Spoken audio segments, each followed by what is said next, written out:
Bien aimé dans le Seigneur, tu es sur l'émission où on peut parler sur les principaux acteurs de la première moitié de la grande tribulation.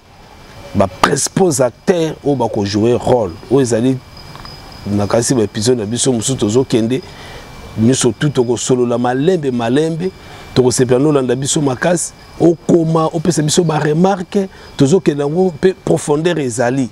Tous ceux qui compte à la profondeur de détail à moko, tu as peut-être parce que tu as la moins 20 minutes où tu partages avec biso na bino. Alors bien aimé dans le Seigneur, avant tout bana tu conseilles sous prière.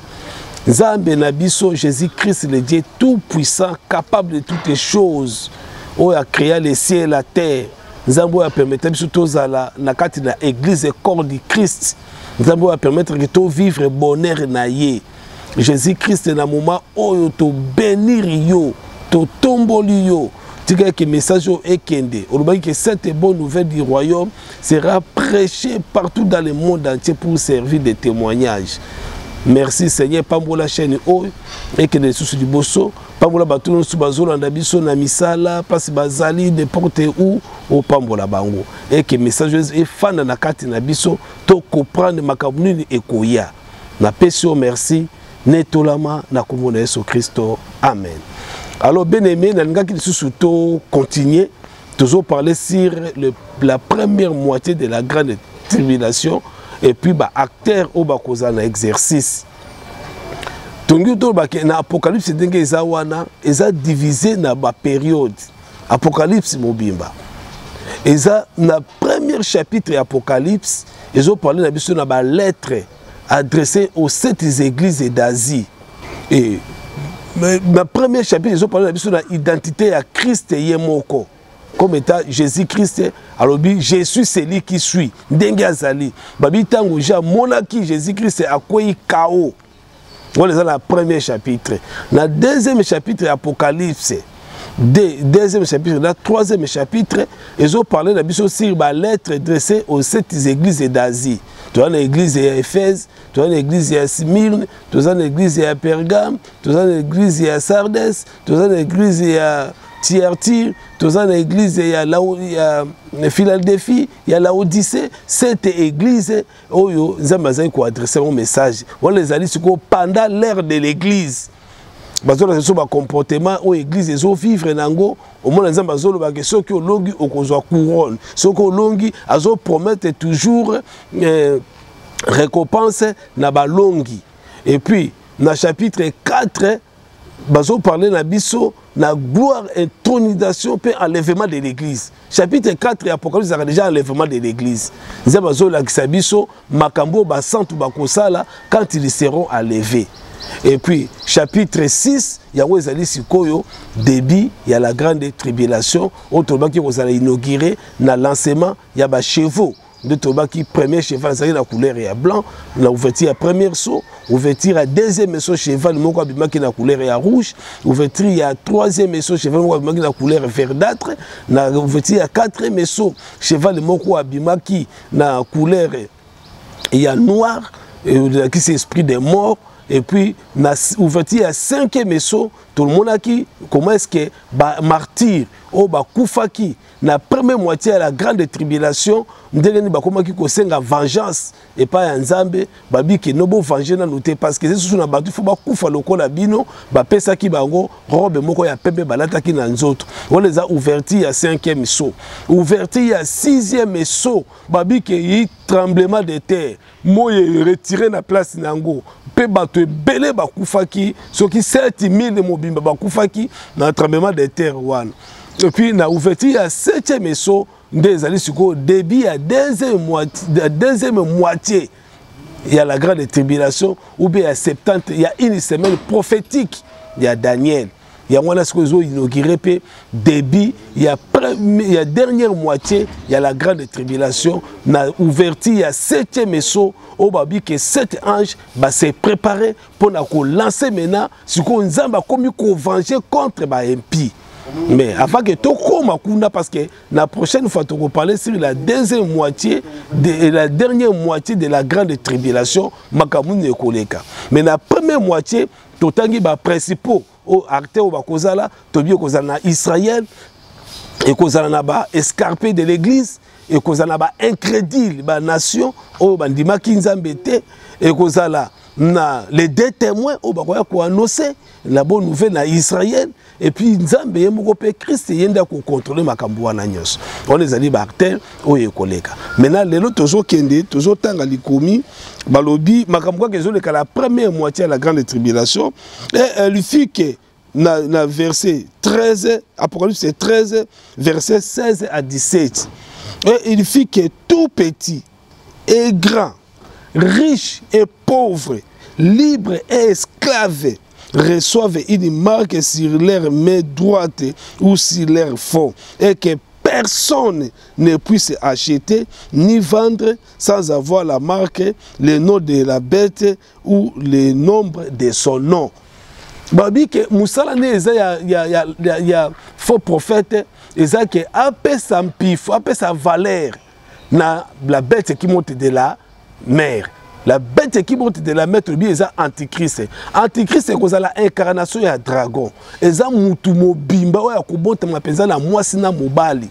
À Botami, alors après l'enlèvement de l'église, le diable a s'incarné. Parce que cette période de Moko, Nzambe a pesi na Satana, a sala o ya lingi, na vie à batu. Mais de là, on a limité. Ils ont 1260 jours. Ce qui total la prophétie à Jérémie. Balobi que depuis que Israël et Bandaki Kozala construit, jusqu'à l'étranchement des Ouins, et qu'on a 69 semaines, plus une semaine. Bakaboli 69 na une semaine. Donc 69 plus une semaine et puis 70 semaines prophétiques. Oh ezalaki ya Jérémie, oh Daniel a kotaki nango na prière, pe babimiseli yango réponse. Babi tina retranchement ya Messie, retranchement de Messie ezaki quand sur la croix. Et comme ça la 69 semaines. Plus c'est une semaine wana yango ezali une semaine à la grande tribulation. Intervalle entre 69 semaines na une semaine yango ezali période de la grâce au délai indéterminé. Il y a un peu de koyate. Enlèvement de l'église est quand tu es évité. Et qui connaît même maintenant. Parce que l'enlèvement de l'église, c'est que soit changé. Bien aimé, joie destinée na ona maboko na yo moko. Priez Dieu la justice. Lukanzambe na tango possibilité zali ya ko lukanzambe. Lukanzambe na ko banga. Ezaloza mokonzi. Lelo kotaki priyo bi kenzambe sunganga la zo musala. Nzamba pesho musala. Au comme le directeur, au comme DG. Mais t'as le bureau, le bureau ne commande chambre, il y a hôtel, il y a bana basi. Basi nyoso, commande hôtel, il y a un pédic. Au sein de quand Mbappé so mutuka, Mbappé sa o mutuka. Mutuka de commande un hôtel, bien aimé. Au zaka ko sambela, au sambela ka lisusu te. Puissance eza lisusu te. Ce qui est l'événement de l'église est au sengi zambe loko senga zambe libala zambe peso libala kuma kosala kinduma na kati ya ndako bien aimé zonga na nzela parce que moment où eza moment ya grâce apôtre Paul azo conseiller biso lobi que moment oyo eza moment oyo biso to profiter to kota to bika parce que kozana un certain moment de tout temps qui na livre Osée chapitre 3 verset 4 que peuple d'Israël bakotika la longtemps ça Jesarwa ni stati ni efode ni terafine mais après bakozonga pona kolukelongi ya nzambe na bango mais c'est dans la suite du temps que bango bakozonga la nzambe babi apôtre Paul kolobaki jusqu'à ce que la totalité des nations soit entrée tozo kota siko par la foi en Jésus-Christ tika incrédulité bien aimé. Mais non, comment regarder une distraction? C'est notre vie. On peut faire les lots, les lots batu mingi bazana ba kao na ba coma, na ba soins intensifs. Bazoko kali soute, mingi ba kufi les lots. Mais tolobaki na ba mission eleki ke ba o ba kufi na kati na Christ. Ba ko se quoi premièrement. Pour ce qu'on a la kati na Christ, ils a garanti. Bandimaka Jésus-Christ c'est une fois pour toute la vie à Moutou. On demi croix, on demi kabotama qui na vierge, aya qui sur la terre a publié vie, a kufa qui pour la masumu na biso apasuka ki na mipanzi na ye abimisa ki makila na mai pour la naissance de l'église et temps de la grâce eza inauguré. Et puis après ça qui pifo na les 12 pe babandi ko annoncer la bonne nouvelle pe jusqu'aujourd'hui et ça lingolo ke yondima. Bien-aimé, persévérer la prière. Persévérer la justice. Mais na église avant to kota kuna na koloba nini tokoki ko sala po tolonga satana.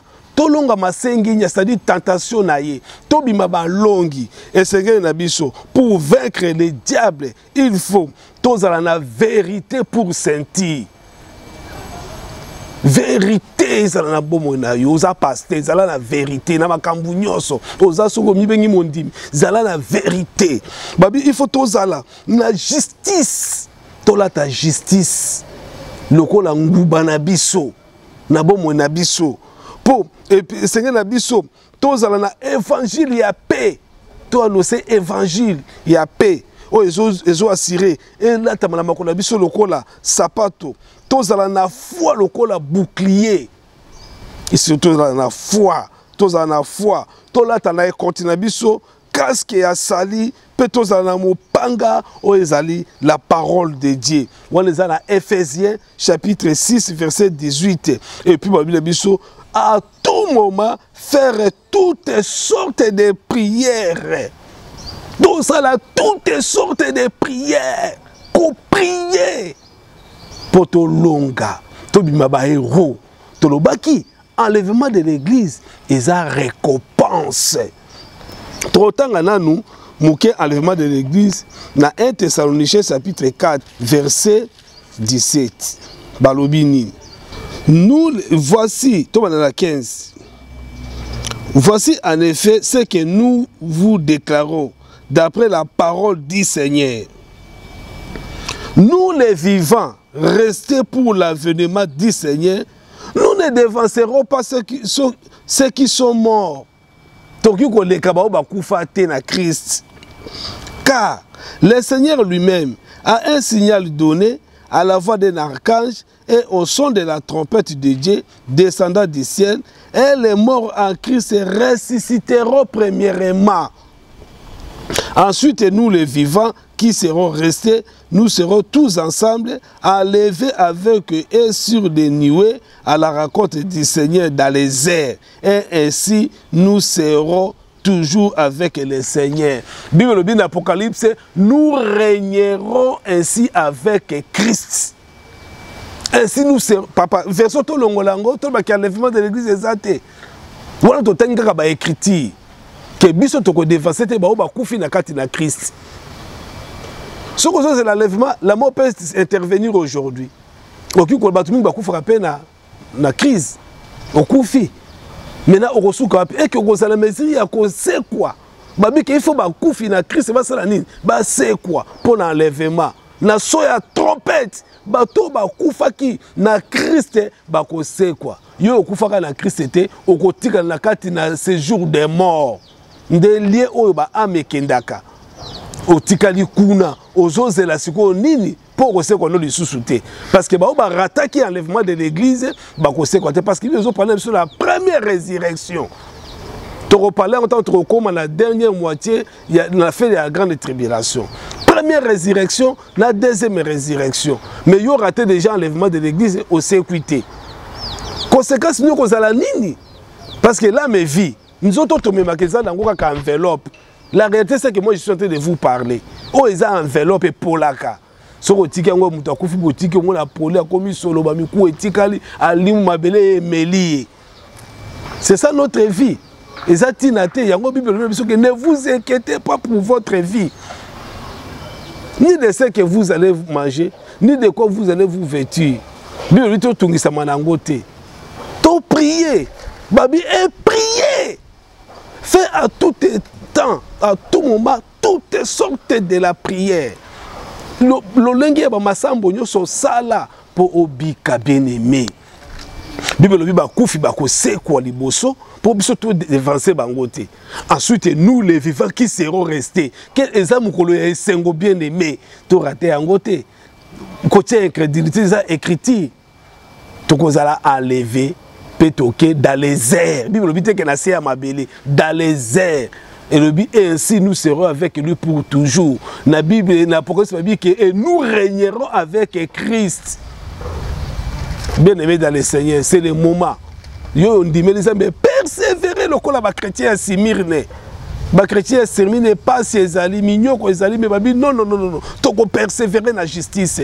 Toko yibate, toko sala kindumbate. Toko vivre dans la justice. Toko simba ngwende na biso. Toko zo couronne. Toko zo récompense. D'être le but qui récompense ya ba chrétien, véritable récompense ya ba chrétien, ya wana enlèvement de l'église parce qu'ils ont vie à éternité. Tant ils ont élevé OK pour toujours, OK qu'on règne dans Christ pour toujours. Alors ce qu'il faut rester la première moitié à la grande tribulation de Corinthe, j'ai tout balayé. Tobi ke ba identité ba bilembo ba pesi na nyama, azaki la mutu ya léopard.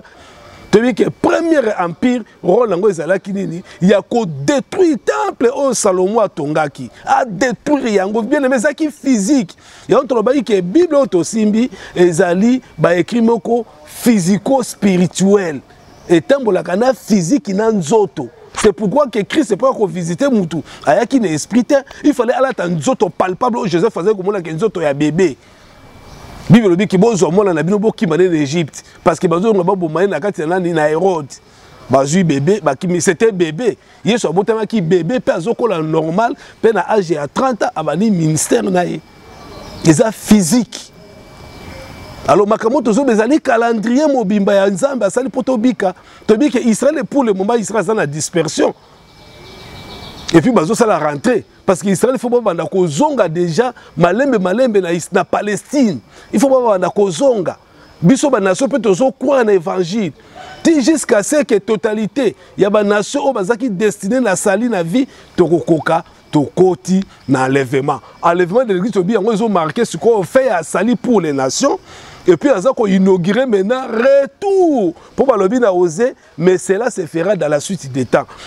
Ça c'est quoi retour à Israël. Israël c'est quoi à Zongi. Bien aimé dans le Seigneur, tant que Israël c'est quoi à Kozonga, à qui on message pour la que Jésus-Christ est au binu bozo zela parce que jusqu'à aujourd'hui bazala kati na grande ignorance. Bazo zela kaka héros mokoya pour ya ko délivrer bango. Mais héros wana koya c'est lui là Jésus-Christ. Héros wana koya wana siko nzambe po ya sikoyo po nzambe aya héros et koya après l'enlèvement de l'église sali et kozonga kuna pour que bango ba croire maintenant que réellement Messie assis ayaka pour bango peut pas accepter. Imaginez jour ya crucifixion à Christ na croix. Pilate a tout le monde boningi parce que ba bomela ba boma mutu asa innocent abi bo bomaye. Et puis makila na yeko ya kaka pona biso te na bana na biso il faut mona haine balobi na Samuel tolingi lisusu nzamba diriger biso te pesa biso roi lokola ba nation nyoso tuyo mokili bazaka nango pour diriger biso totambola na roi ba rejeter nzambe ba rejeter Christ deux fois balobi na Aaron salela biso maintenant stati vodo to kene ko adorer Moïse kuna pasa ke la montagne na nzambe ne to ebite makambo komelai salela biso sikoyo ba sali pe stati ba pesi bango pe roi ba crucifier pe Jésus. Alors tout ça Bible na biso ke ba demera ki na crédibilité pour permettre à la nation de faire son entrée, de faire la foi en Jésus-Christ. Il y a longtemps où Christ a contacté na temple de Nazareth. Alors, binin que l'Esprit du Seigneur est sur moi. Et il m'a oint pour publier une année de grâce. Une année de grâce, il y a toujours vivre. Il y a une période de l'église. Oui, ça dit que biso ba nation tondima parce qu'ils ont préparé des récompenses, ça peut s'appeler ba nation. Banda Adam 7 Tina Noé Banda Noé Sem Tina Abraham Banda Abraham ti Jacob 12 tribus Juda de Juda David Yewana Eko Bima les grands Messi Abimi a inauguré Siko Biso a pesi biso sali to kota poto vivre bien mais to profiter. Apôtre Paul dit que si réellement nous avons goûté que notre Seigneur est bon, avançons vers lui. Tant qu'il n'est pas naïe, n'a pas cri de joie, tout c'est sanctifié. Parce qu'il y a l'enlèvement de l'église et qu'on a des récompenses pour la biso santu. nous sommes récompensés. Alors, il y a un tozo que yo persévérer la justice, kende de l'avant. Tu as vu que le monde est commis déjà à agiter la misala ya mabe. Toujours dans la guerre. Na Ukraine ndenge batu bazo kufa, ndenge batu bazo kende la bitumba, bamboka ebele. Na Sénégal, partout. Ba coup d'état. Banzalezo buma batu, biloko wana nyoso tout, ezaka ka ezola no sekaka ba grande chose oye koya après l'enlèvement. Parce que babiki ba chevaux misato ba kobima sima ya séduction, ba kozande pour la kolongola paix, kolongola kotianzala, pe kotia mort, mortalité ezala élevée. Yango to persévérer bien aimé, to yi kampiko. 6e chapitre, il y a Apocalypse, ils ont montré biso kaka début, il y a la grande tribulation et bandit. Puis chapitre 13, ils ont laissé biso que babwa qui bête. Tokoloba que bête azali, azo jouer rôle sur la terre, le prophète. Faux prophète, azala pour la quoi, non c'est si quoi on a battu, bah adorer la bête. Il y a un verset total à Balbini. Il fit que tout petit et grand et riche, libre, esclave, reçoivent une marque sur la main droite ou sur leur front, et que personne ne puisse acheter ni vendre sans avoir la marque de son nom, le nom de la bête ou le nombre de son nom. Il lui fit donner d'animer l'image de la bête afin que l'image de la bête parle et qu'elle fasse que tous ceux qui n'adorent pas l'image de la bête soient tués. Bao nyoso bako adorer bête bako kufa après l'enlèvement de l'église, la première moitié de la grande tribulation. Il y a un que la première moitié de la grande tribulation, bao nyoso bako ça la tête babi que biso to ko adorer bête yeba que au signer signature il y a mort. On dit que au kufa parce que la première moitié de la grande tribulation ba c'est bako za la lisusuté. Il fait que tout soit tué. Donc, l'église après la grande tribulation, l'église est sur la terre, à part l'église apostate, l'église apostate, Babylone, la grande prostituée, ils ont des systèmes mis en place dans le but qu'il y a récupérer l'âme pour que le service d'adoration à la bête pendant la première moitié de la grande tribulation. Satan a allumé d'une grande colère, sachant qu'il a peu de temps. Il faut à Salamakasi pour récupérer ma âme. Il y a un truc que tu comprendre que ngai na yo to persévérer pour to longa to bima ba longi to bima ba héros bien aimé zala molongi makamoto so bezali vrai eza réel makambu oyo et ko salema. Prochainement tu vas parler sur la deuxième moitié de la grande tribulation. Qu'est-ce qui va se passer dans le moment oyo bête ya zawapi prophète. La première moitié de la grande tribulation, bête à cause de la wapi, et puis la deuxième moitié de la grande tribulation, à cause de la paix wapi. Tu sais que tu se soutenir dans la prière, nous sommes en train de faire bon on a maté oyo, on comprendre ce que c'est quelque chose comme la biso, yebisa biso ba souci na yo, ba posa na yo, to ko bonde là, to ko ça que nous avons soutenir biso pour avancer. Que Jésus-Christ notre Dieu vous bénisse.